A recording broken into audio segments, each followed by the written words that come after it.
Assalamualaikum warahmatullahi wabarakatuh.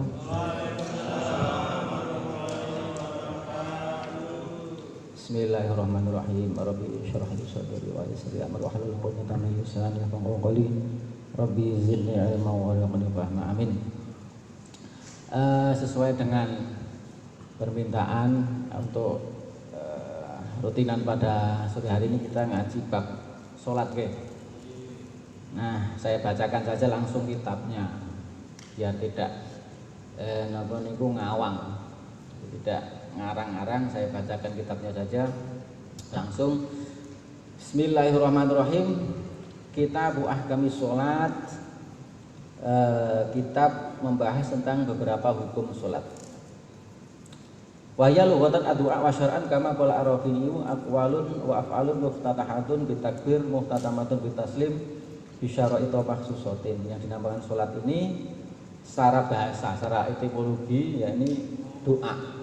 Jadi aslinya salat itu artinya doa. Makanya ada beberapa orang yang kadang salat itu tidak perlu yang pakai gerak-gerak, dungo saja sudah salat. Ini karena mengambil makna salat itu adalah doa. Tapi kalau makna salat secara terminologi, secara syar'i, yakni sebagaimana yang didefinisikan oleh para ulama, di antaranya Imam Rafi'i, yakni ucapan-ucapan dan juga perilaku atau gerakan-gerakan yang diawali dengan takbir, yang diakhiri dengan salam, itu salat. Bisaro itu maksudnya dengan beberapa syarat yang khusus. Jadi awalnya takbir, diakhiri dengan salam, tapi dengan memenuhi syarat. Ini namanya salat. Wa sholatu al-mafrudatu khamsun, adapun salat yang difardukan atau diwajibkan ada 5. Ini langsung saja. Zuhur, nanti ini ada penjelasan waktunya, nanti kita diskusikan saja. Langsung saya baca khamsun, ada 5, yakni az-zuhru, zuhur, asar, kemudian maghrib, isya, dan subuh. Nah, sekarang kita masuk langsung kepada perkara-perkara yang mana perkara tersebut ini ketika tidak dilakukan, sholatnya tidak sah. Makanya di dalam ibadah itu diantaranya sholat, ada zakat atau puasa yang lain, kita mengenal ada syarat, ada rukun, ada perkara yang membatalkan, ada kesunahan-kesunahan. Nah, jadi intinya gini, kalau kita mau membahas ibadah, ya ibadah, kemudian bagaimana hukumnya, bagaimana caranya. Nah, khususnya yang ibadah ini langsung saja ingat apa syaratnya, apa rukunnya, apa yang membatalkan atau apa yang merusak. Jadi apa syaratnya, apa rukunnya. Nanti apa itu syarat, apa itu rukun. Nah, syarat secara umum gini. Syarat itu adalah sesuatu hal yang mana ibadah tidak sah jika syarat tersebut tidak dipenuhi. Itu syarat. Tapi bukan dari bagian ibadah itu. Contoh gini, sholat itu harus memenuhi beberapa syarat. Ketika syarat ini tidak dipenuhi, maka sholatnya tidak sah. Tapi syarat itu bukan bagian daripada sholat. Nanti ada rukun. Kalau rukun adalah sesuatu yang include dalam sholat. Ada yang mengatakan rukun itu adalah substansi sholat itu sendiri. Nah, contohnya apa? Ini saya bacakan. Faslun wa syara' itu wujubi sholati salah satu asya'a. Syarat wajibnya sholat. Pasal membahas tentang syarat wajibnya sholat. Syarat wajibnya sholat itu ada 3. Nah ini makanya apabila orang sholat tidak memenuhi syarat 3 ini tidak sah. Syarat wajib. Jadi syarat wajib orang yang sudah memenuhi syarat ini wajib sholat, dan ini juga hal yang mensahkan sholat. Tapi bagian daripada syarat. Ahadua al-Islam, yang pertama Islam. Fala tajibu as-sholatu alal kafir al-asli, maka tidak wajib sholat bagi orang yang tidak Islam ya. Bahasanya kalau dalam bahasa hukum ya kafir, dalam bahasa yang kalau dalam konteks ke Indonesia ya non muslim. Ini tidak wajib. Jadi tidak wajib secara taklifi, maksudnya secara hukum tuntutan sholat tidak ada. Karena apa? Ketika dia melakukan sholat tidak sah. Tapi dia tetap kenai dosa ketika tidak melakukan sholat, tapi ketika melakukan sholat tidak sah. Maka ini kalau kita urai panjang, bagaimana kalau orang yang bukan Islam, bagaimana sholatnya tidak sah, tapi dia tetap mendapatkan hukuman tidak menjalankan tuntutan agama. Terus kalau kita tanya lagi, bagaimana kalau orang yang di luar Islam itu melakukan kebaikan, apakah diberikan pahala? Ya, contohnya gini, yang bukan terkait dengan ibadah. Contoh gini, orang non Muslim yang suka sedekah, suka berbuat baik, suka silaturahim, ini ada pahalanya. Jadi pahala ini nanti akan berdampak ketika di akhirat. Sebagaimana pamannya Nabi siapa? Abu Thalib. Abu Thalib dan Abu Lahab itu juga. Jadi tiap seminggu sekali kan mendapatkan ampunan itu, keringanan siksa. Karena apa? Meskipun dia belum Muslim, juga sama. Sekarang dalam konteks sekarang tetap diberikan pahala, tapi kaitannya nanti apa? Di akhirat dia itu diperingan diperingan azabnya, diperingan siksanya. Karena faktor melakukan ibadah-ibadah di luar ibadah, melakukan kebaikan-kebaikan di luar ibadah yang sifatnya syar'i lagi. Jadi tetap diberikan pahala, tapi kaitannya meringankan dosa.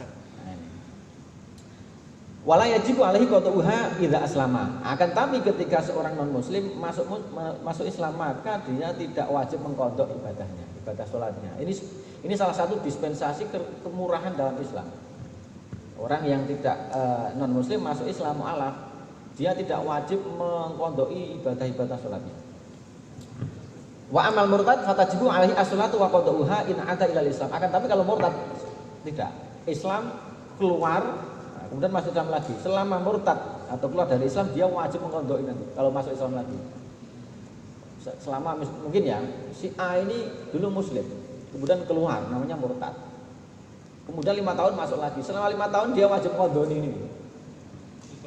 Iya, semuanya. Yang kewajiban harus diqadha'i.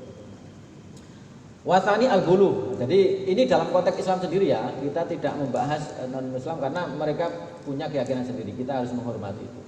Tapi yang penting kita memperkuat iman kita tanpa kita kemudian mengganggu atau menghina agama yang lain. Itu sudah keyakinan, nggak bisa dipaksakan.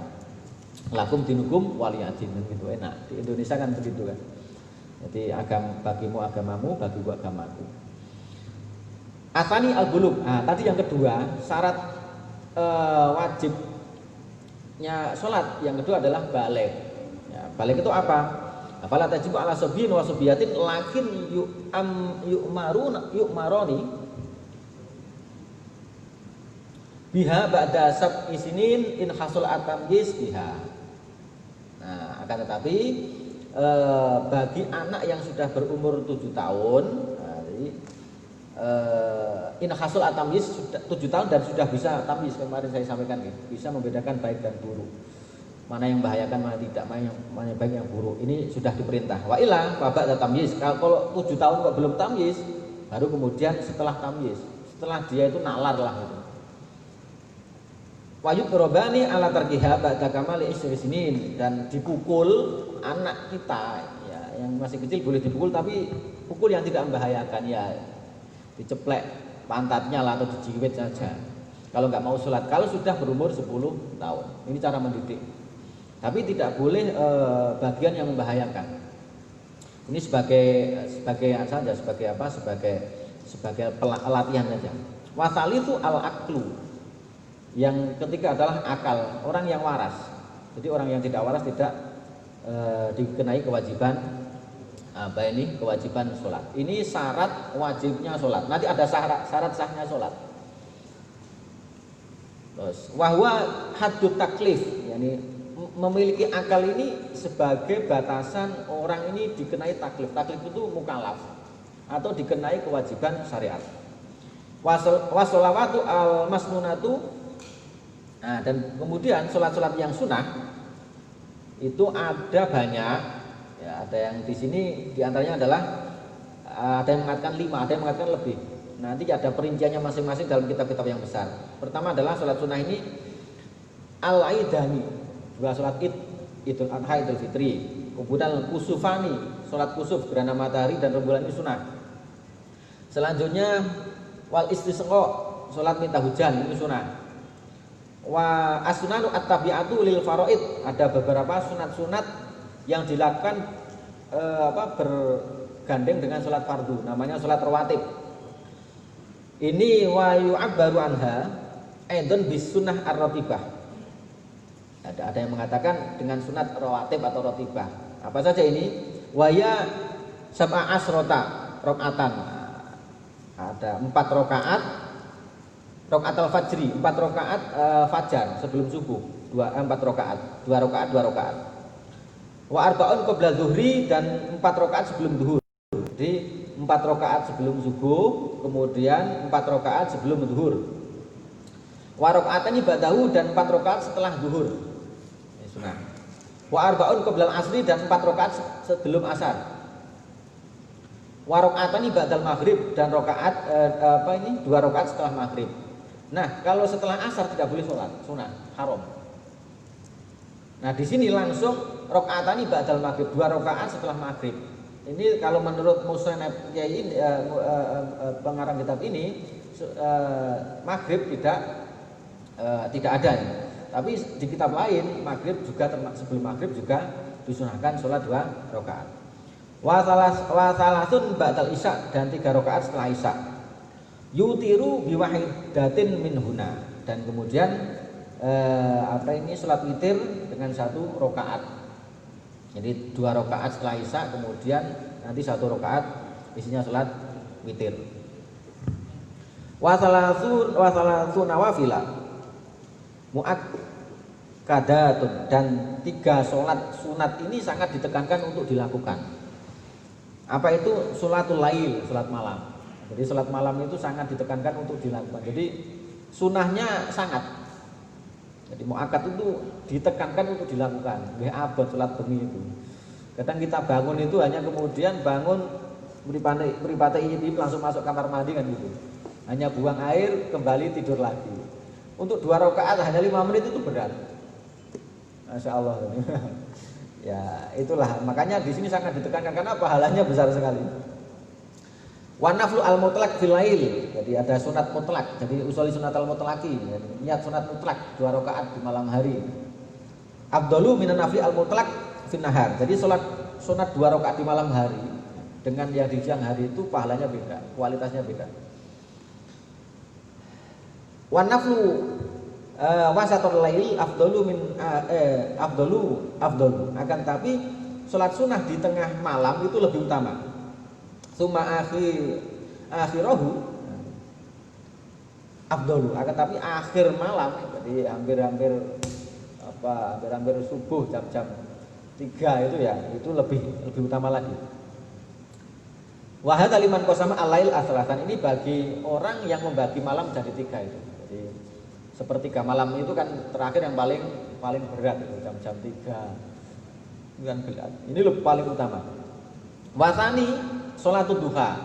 Sholat sunnah yang ditekankan selanjutnya adalah sholat duha. Nah, jadi sholat duha itu yang penting itu sudah waktu. Biasanya kan di waktu duha kira-kira kalau sekarang itu jam 5:30 lebih 5 lah.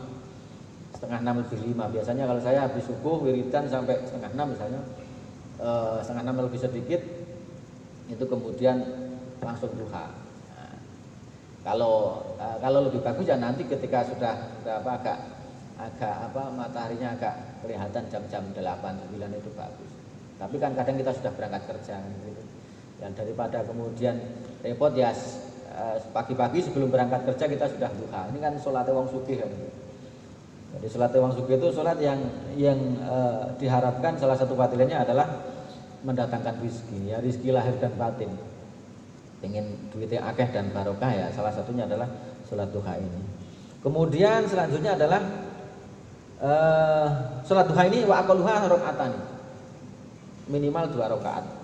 Wa aktsaruha 12 rakaatan, yang maksimal 12 rakaat. Ini sholat duha 12 rakaat. Kemudian sholatul tarawih, sholat sunnah yang muakkad sangat ditekankan. Selanjutnya adalah sholat tarawih. Ya ini wahya isruna rakaatan, 20 rakaat. Bi asri taslimatin dengan 10 salaman.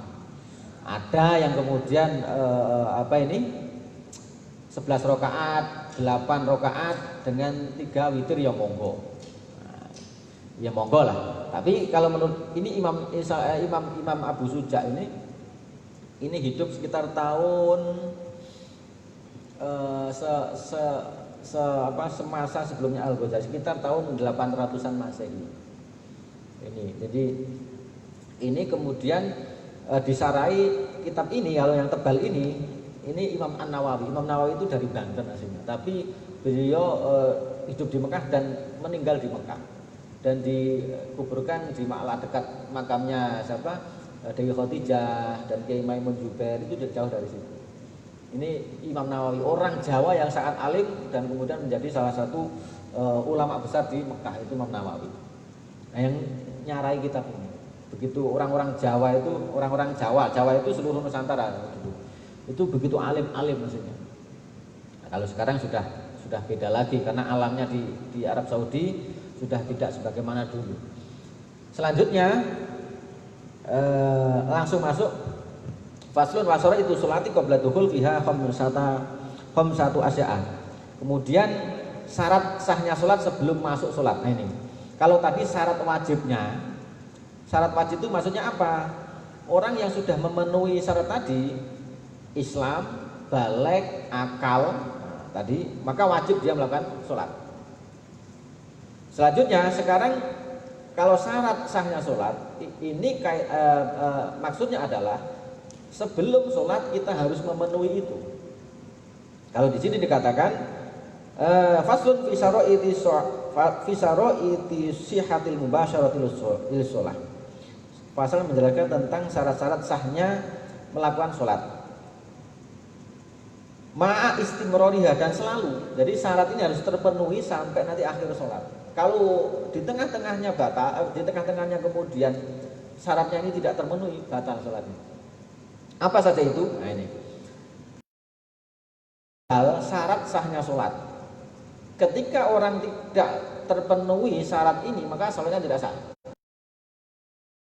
Taharatul a'dha minal hadas. Suci anggota tubuh kita dari hadas. Hadas apa? Azhar awil akbar. Hadas besar maupun hadas kecil. Hadas kecil lah yang kencing, kentut. Ini hadas kecil. Bersentuhan dengan lawan jenis yang bukan mahram. Ini hadas kecil. Kalau hadas besar, ya kita habis mimpi basah atau maaf habis berhubungan dengan pasangan. Atau maaf tidak berhubungan, tapi ini harus tahu menempelkan tempat yang disunat laki-laki dan perempuan ini batalkan sholat. Meskipun tidak masuk, ini batalkan sholat laki-laki dan perempuan. Ya, ini supaya kan meskipun tidak keluar sperma, nempel saja sudah membatalkan sholat. Nah, ini harus suci dari seperti itu. Bagaimana caranya mensucikan dari hadas kecil? Ya dengan wudu. Kalau hadas besar dengan mandi besar. Yang kedua, toharatul minal hadasi wan najisi, dan anggota tubuh kita harus suci dari najis. Najis apa? Ya najisku ada yang najis kelihatan, najis mukhafafah, ada mutawasithah, mughalladzah. Yang mukhafafah itu hadis yang ringan. Mutawasithah hadis yang pertengahan. Yang hadis najis mughalladzah hadis yang berat kayak liurnya anjing maupun babi. Ini harus dicucikan 7 kali. Tapi kalau najis yang mutawasithah atau mutawasithah misalnya kayak telek, kencing, ini kan cukup dibujuk saja, di baju cukup dipancurkan saja.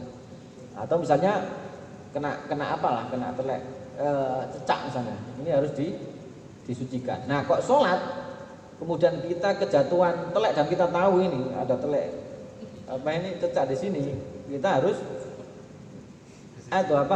mensucikan, harus kemudian membatalkan karena memang tidak bisa. Misalnya basah loh ya, kalau kering beda lagi.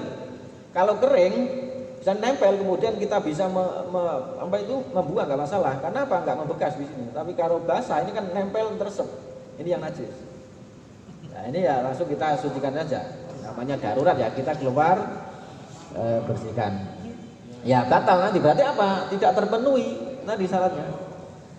Kemudian wasatrul aurah, menutup aurat. Nah ini ya, menutup aurat. Aurat itu batasnya mana? Indal kudroh, jika memang mampu. Nah, ini ada keterangan ini menarik. Walau kan asahsu kholian fi dzulumatin fa in ajaza an satriha shalla ariyan wala yumi'u birruku' wasujud.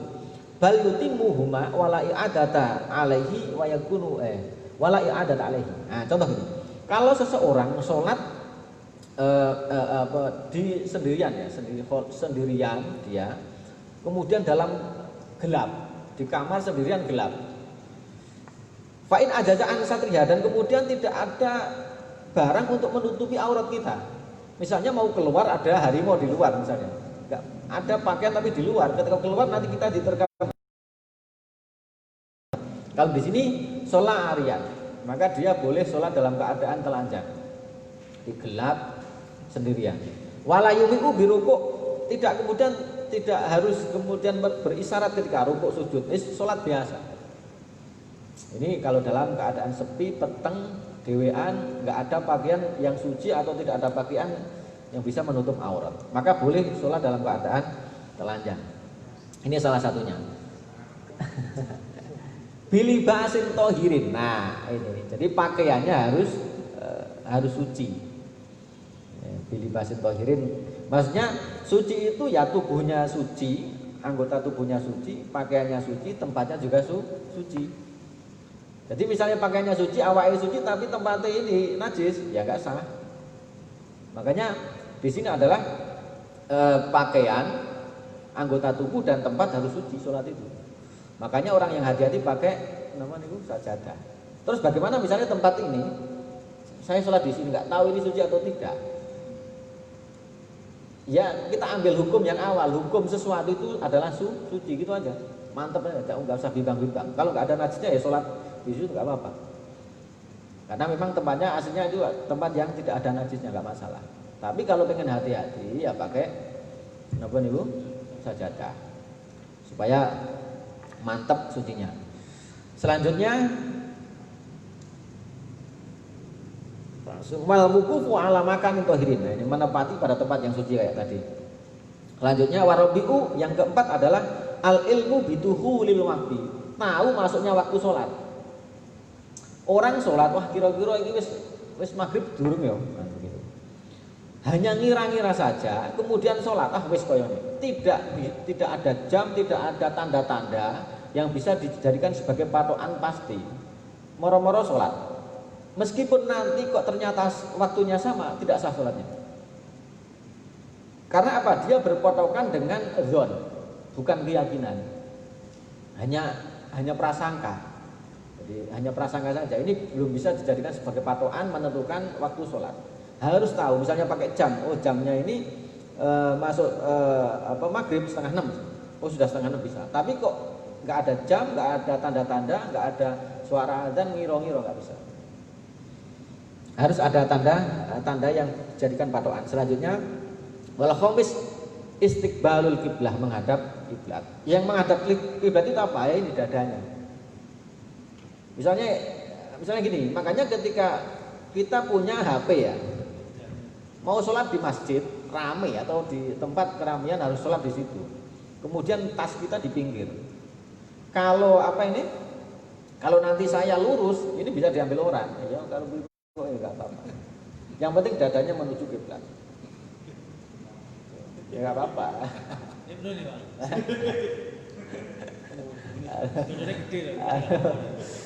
Tapi beda lagi kalau tengok-tengok nanti bisa membatalkan nanti. Soalnya kalau tengok-tengok. Ini kata ada hajat tadi. Wa yajuzu tarku qiblatil tarku istiqbalil qiblah fi shalah fi halataini fi sidatil khauf wa fi nafilah fi safar ar-rahilah. Nah, boleh meninggalkan menghadap kiblat, tidak wajib menghadap kiblat, tapi boleh. Misalnya dalam dua keadaan. Yang pertama adalah sholat dalam keadaan takut. misalnya perang. Dalam keadaan perang kita sholat. Makanya sholat itu tidak boleh ditinggalkan kapanpun, dimanapun dan dalam keadaan apapun. Gak boleh sholat ditinggalkan. Makanya di situ ada dispensasi rukhsah. Misalnya dalam keadaan sakit nggak bisa berdiri ya duduk, nggak bisa duduk ya tidur miring, nggak bisa tidur miring ya telentang, nggak bisa telentang ya sembarang yang pakai isyarat, nggak bisa ya disolati, kan begitu tuh. Kalau sudah tidak bisa sholat dengan cara yang paling ringan, ya berarti minta disolati kan begitu. Sudah masanya disolati. Nah, makanya dalam keadaan apapun kita tidak boleh meninggalkan sholat. Makanya di sini ketika perang dalam keadaan bahaya itu sholat bisa tidak menghadap kiblat. Nanti ada caranya sendiri. Kemudian selanjutnya di sholat sunnah ketika dalam perjalanan. Misalnya numpak pesawat itu kan sholatnya kan kadang marep ngalor kadang kidul kan begitu. Ini sholat sunnah. Ya nanti Ibu boleh tidak menghadap kiblat. Lanjut nggih, rukun nggih. Nah, tahu tadi syarat. Syarat itu kalau di sini artinya adalah lughatan ta'liqu amrin bi amrin ya qaulun minhuma fil mustaqbal.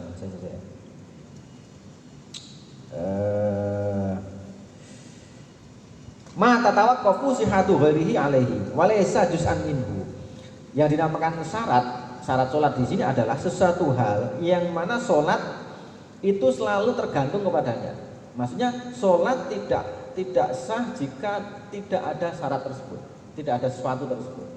Meskipun syarat tersebut bukan bagian daripada sholat. Suci tempat, suci pakaian, suci tubuh bukan bagian daripada sholat. Harus terpenuhi sebelumnya dan kemudian harus bisa bisa terus sampai nanti salam. Kalau rukun itu sesuatu yang di dalam sholat. Nah di sini saya bacakan. Faslun fi arkanis sholat. Fasal menjelaskan tentang rukun-rukun sholat. Wa arkanus sholat tsamaniyata asyara ruknan. Rukun sholat itu ada 18 rukun. Ada 18. Yang pertama adalah niat. Misalnya gini, Allahu Akbar. Jadi pas Allahu Akbar itu kan niat. Menurut Syafi'iyah, yakni muqtarinan bifilihi. Jadi niat itu bersamaan dengan melakukan itu. Allah usolli fardhul maghribi salasa raka'atan mustaqbil qiblat adaan ma'muman lillahi ta'ala. Pas Allah Akbar sambil niat hatinya. Niat itu fil qalbi bukan fil lisan. Jadi mengucapkan usul itu sunnah. Itu hanya menolong hati. Jadi misalnya kita tidak mengucapkan usul enggak apa-apa. Bahkan sebagian kelompok mengatakan mengucapkan usul itu yang mereka. Kalau kita menurut Imam Syafi'i mengucapkan usul ini sebagai penolong hati supaya tidak lalai, tidak lupa dalam niat. Karena niat itu termasuk rukun. Ketika rukun tidak terpenuhi maka sholatnya jelas tidak sah. Karena rukun ini kan bagian sholat itu sendiri. Wahya qasdusai muqtarinan bi fi'lihi wa mahalha al-qalbu. Yang dinamakan dengan rukun adalah menyengaja melakukan sesuatu berbarengan dengan melakukan hal tersebut, pekerjaan tersebut, dan tempatnya di dalam hati.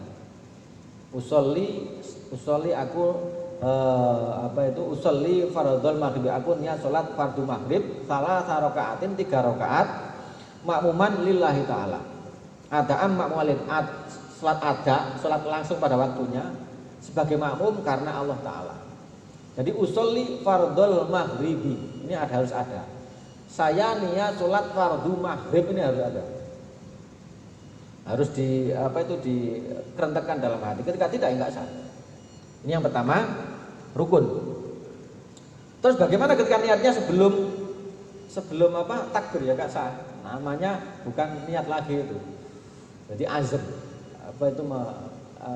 Ingin begitu. Atau setelahnya setelah Allahu Akbar baru sudah Allahu Akbar kemudian lama baru niat ya enggak sah, sama. Harus bareng. Wasani al-qiyamu ma'al qudroh. Yang kedua, rukun salat adalah berdiri bagi orang yang mampu, begitu. Fa in ajaza 'anil qiyam qa'ada kaifa. Ketika tidak mau berdiri ya duduk. Ya sesuai dengan kemampuannya. Wa quduhu muftarisan afdhalu. Jadi lungguh iftiros, lungguh apa lungguh ini apa jenenge? Iftiros itu jadi lemek. Apa itu patatnya ini yang lebih utama. Wasalis takbiratul ihram. Rukun yang ketiga adalah takbiratul ihram. Allahu akbar ini wajib ini, rukun. Jadi ketika tidak Allahu akbar tidak sah. Selanjutnya warabiu qiraatul Fatihah, baca Fatihah. Ini juga rukun. Wa bismillahirrahmanirrahim ayatun minha. Dan bismillahirrahmanirrahim bagian dari ayat Fatihah. Allahu akbar. Biasanya kan a'udzubillahi minasyaitonirrajim, ini sunnah ya. Kemudian bismillahirrahmanirrahim. Alhamdulillahirabbil alamin. Bismillah termasuk bagian daripada Fatihah. Meskipun ada pendapat yang mengatakan bismillah bukan bagian dari Fatihah, makanya kita jangan heran ada yang langsung Allahu akbar langsung alhamdulillahirabbil alamin. Nah, gitu ada. Ada yang baca bismillahnya pelan. Bismillahirrahmanirrahim. Alhamdulillahirabbil alamin. Yang saya tahu kalau yang di Mekah dan Madinah itu bismillahnya pelan. Bismillahirrahmanirrahim. Alhamdulillahirabbil alamin. Tapi kalau di Indonesia mayoritas Safiyah bismillahnya keras. Bismillahirrahmanirrahim. Alhamdulillahirabbil alamin ila akhirih. Kemudian selanjutnya sedikit lagi rukuk. Rukuk ini Allahu akbar. Kemudian rukuk itu harus lurus. Selanjutnya tumak ninah. Ketika rukuk harus tumak ninah, anteng. Ya. Wahya sukunun ba'dal harakatin fihi. Ay rukuk wal musnaf yaj'alu atumaniyata fil arkan ruknan mustaqilan wa ma syaa alaihi an-Nawawi fi tahqiq. Jadi tumak ninah itu ya anteng lah. Baca subhanallah subhanarabbiyal azim wa bihamdi. Misalnya sudah membaca tasbih itu cukup. Ya apa itu pokok jangan mantul. Kalau mantul gini nggak sah nanti karena tidak tumakninah. Tumakninah itu anteng. Ada yang sholat dul. Ada kan yang terawih mantul gitu kan. Tapi kalau ada tumakninahnya ya sah. Orang yang tidak tumakninahnya kurang itu biasanya kan orang rapati khusyuk kan. Wasabi arrafu wal i'tidal. Jadi minar rukuk. Jadi duduk berdiri dari rukuk dan iktidal. Ini iktidal berhenti itu juga rukun. Kemudian sujud.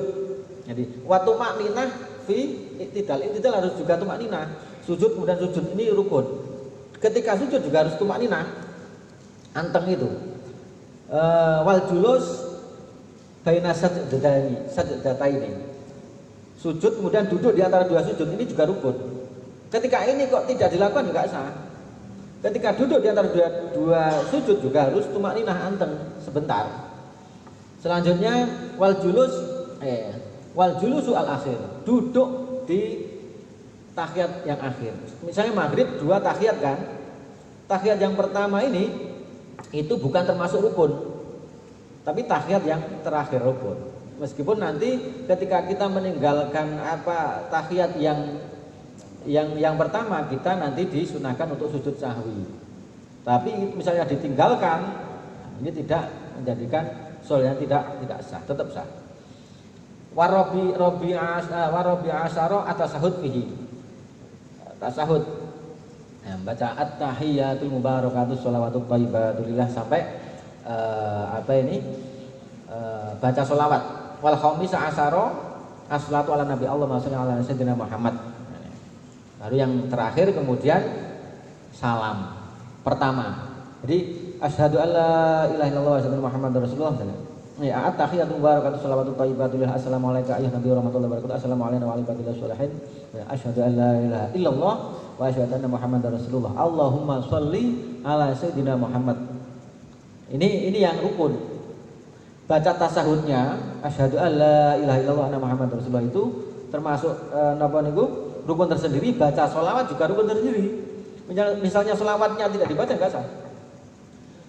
Kemudian baru salam. Salam yang pertama ini yang rukun.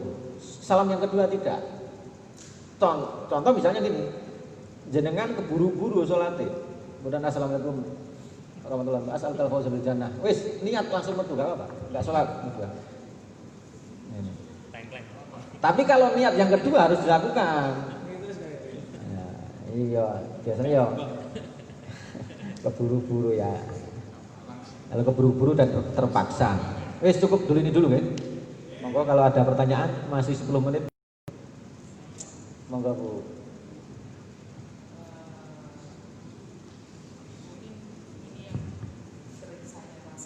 Nggih. Nggih. Ketika kita lupa rakaat keberapa, Nggih. apa yang harus dilakukan? Oh, lupa nggih ini lupa rakaat jumlahnya rakaat. Iya, kita sudah rakaat jadi kedua atau ketiga lupa kan? Oh. Ragu-ragu. Alia. Rasanya kayaknya umum deh. Nggih, saya kira siapapun. Biasanya ngeten, ada yang mengatakan nek orang salate lali dan saya juga seperti itu. Biasanya ada yang mengganggu gitu. Perlu dirupiah. Semuanya. Ternyata di akhir ya mereka Sama. Jadi ustaz pun juga Oke. ya sering padahal di tengah-tengah itu ya katanya sih sehat. Ya, oke. Cuman kalau sering Lagi banyak. lebih baik diulang. Oke. Bagaimana? Kalau dari aspek fikih, ya terus gini. Al yakin la yazalu bisak. Sesuatu yang yakin, sesuatu yang mantap yakin itu tidak bisa dihilangkan dengan sesuatu yang ragu-ragu. Intinya gini. Ini kaidahnya seperti itu. Terus bagaimana kita menentukan keyakinan itu? Ketika sholat, misalnya kita lupa ini sudah 2 rakaat atau 3 rakaat ya, nah, begitu. Sing yakin yang pasti mana? 2 rakaat pasti. Karena apa? Saya ini 2 rakaat atau 3 rakaat ya, kan begitu. Bimbangnya kan itu 2 atau 3 ya. Berarti 2 sudah. Tapi kalau 3 belum pasti. Karena ragu-ragunya adalah 2 dengan 3. Ya kalau benar 3, kita sudah mantap 3 ternyata kok masih 2. Tapi kalau kita pilih 2, pasti benar kan begitu. Ini makanya kalau dalam sholat, hitungan sholat pilihlah yang sedikit. Tapi kalau dalam hutang pilihlah yang banyak. Karena aku utangi 1 juta atau 3 juta ya kan begitu. Syariat seperti itu. Aku halo. Tapi kan sudah milih selamat ya. Misalnya kita bimbang aku utangi 1 juta atau 2 juta. Boleh aku utangi 1 juta ya. Oh ternyata 3 juta. Yang 2 juta nanti kan di akhirat. Tapi kalau kita milih yang 3 juta, yang 1 jam mesti, oh saya ini milih yang 3 juta saja yang mantap. Saya sarutang 3 juta, misalnya hutangnya saya 3 juta, pas. Tapi kalau hutangnya 1 juta berarti saya 2 juta. Besok saya ambil di akhirat kan seperti itu. Tapi kalau sholat pilih yang sedikit, karena yang sedikit itulah yang yakin. Kaidahnya al yakin la yazal bisak. Sesuatu yang yakin tidak bisa dihilangkan dengan keraguan-raguan. Makanya kalau dalam kasus sholat lupa, ambil yang sedikit. Itulah yang ya, kalau dalam syariat. Sekat Bu. Nah, mungkin ada yang lain. Sholat enggak yang untuk sholat tahajud sama duha okay. Itu yang sering dilakukan sama Nabi itu berapa rakaat?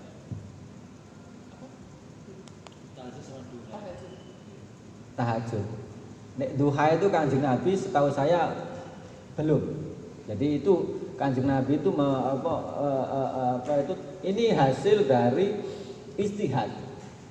Duha itu waf'alul khairal alakum tuflihun insyaallah. Jadi lakukanlah sesuatu yang baik maka engkau akan beruntung. Di ini hasil daripada istihad. Jadi salah satunya ini yang saya ingat. Jadi belum di gampangannya itu belum dipraktekkan tapi sudah keburu meninggal. Ini yang saya tahu. Tapi kalau sholat malam itu saya belum ini saya lupa kalau sholat malam berapa Kanjeng Nabi gitu. Tapi kalau sholat malam itu mau sholat berapa ribu rakaat bisa. Nanti sholat sunnah hajat, sholat sunnah napa niku sunat mutlak itu boleh berapa ulama-ulama kan gitu kadang semalam ada ratusan rakaat sampai apa Kanjeng Nabi kan seperti itu sholat malam sampai ini apa kakinya itu melepuh, dan kemudian Dewi Aisyah kan intinya gini, jadi intinya panjenengan itu kan sudah dijamin, jadi dijamin surga dan kemudian tidak akan disiksa. Kenapa kok jenengan itu masih repot-repot sholat seperti itu? Jadi Kanjeng Nabi jawabnya, apakah saya tidak boleh bersyukur? Jadi intinya meskipun Kanjeng Nabi sudah dipastikan, jadi sudah diberikan janjian selamat di akhirat, kemudian masih sholat seperti itu sebagai bentuk syukur. Kalau kita kadang rezekinya akeh gak gelem syukur. La in syakartum la azidanakum wa la in kafartum inna adzabi lasyadid. Kanjeng Nabi wis perang nopo to? Syukure seperti itu. Nah, itu Kanjeng Nabi, apalagi kita. Ini salah satu yang perlu kita ikuti dari perilakunya Nabi, yaitu salat malam. Memang berat salat malam itu. Jadi meskipun 2 rakaat. Jadi amalia-amalia orang-orang yang saya dengar dari cerita-cerita orang-orang yang sukses itu rata-rata seperti itu. Jadi sholat duha, sholat malam, sholat duha dan sholat malam ini dan sholawat tadi, itu kebanyakan seperti itu rata-rata orang-orang yang sukses itu biasanya sholat malam meskipun 2 rakaat, walau rakaat ini meskipun hanya 2 rakaat tapi rutin, itu lebih bagus daripada bolong-bolong 100 rakaat, sebulan 100 rakaat itu. Mending 2 rakaat tapi terus. Ini kemudian sebagai zikir kita kan. Jadi ini kita ingat kepada Allah terus. Itu Allah lebih suka yang sedikit tapi lumintu terus istiqomah daripada banyak tapi bolong-bolong. Jadi nanti kalau padosaken nggih, daripada nanti salah repot nanti. Saya jawabnya, nanti saya buka hadisnya dulu berapa kali Kanjeng Nabi sholat malam itu. Dan sholat apa saja yang dilakukan. Cukup? Cukup deh, semoga manfaat. Marilah kita baca doa dengan harapan apa yang kita kaji pada petang hari ini bermanfaat. Al-Fatihah. A'udzubillahi minasyaitonir rajim. Bismillahirrahmanirrahim. Alhamdulillahirabbil alamin. Arrahmanirrahim. Maliki yaumiddin. Ya nabiyana musta'in syaitanir rajim. A'udzubillahi minasyaitonir rajim. Bismillahirrahmanirrahim. Alhamdulillahirabbil alamin.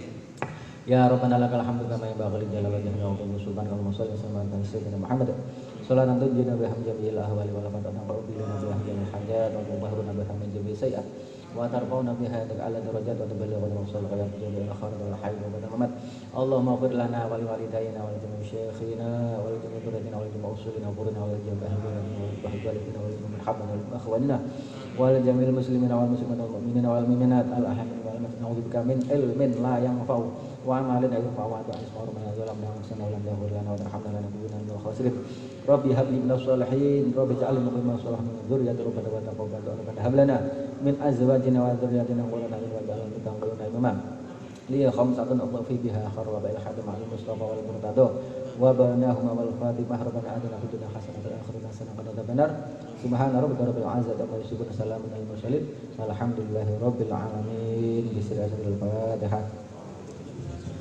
Bismillahirrahmanirrahim.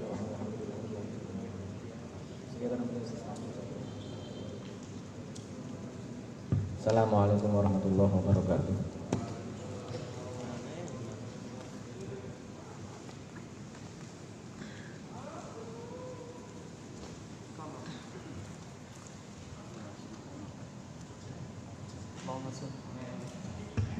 Allahumma